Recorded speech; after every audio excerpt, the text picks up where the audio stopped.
Okay, guys, today I'm going to show you how to install Windows updates onto a Windows server, which is called patching. And for that, I can see my control panel on the Windows update settings. You would see some security updates needs to be installed, and what we will do is we'll check which updates. One of them is security intelligence update, Microsoft Defender antivirus, knowledge base this, version this, current channel broad, and pending install. Another one which is available right now is this, which is server operating system version, Microsoft server operating system version, cumulative update for that.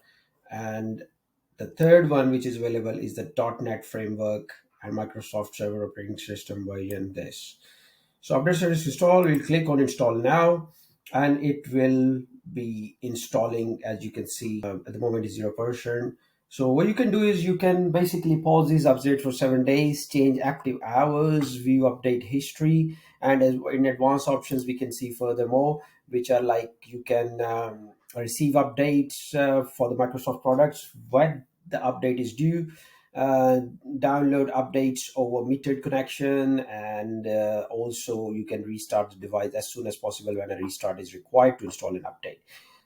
Update notifications show notification when your device requires a restart to finish, and so you can change all these settings. We're going to go back and see it's installed 100%, and this one is installed, but why is it not really kind of this sign should have been gone away. So we'll try again, install, and see, because it might need a restart.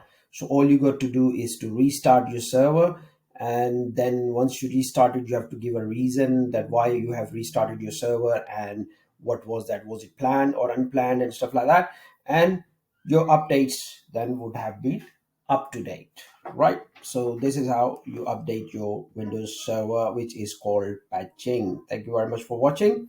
See you next time.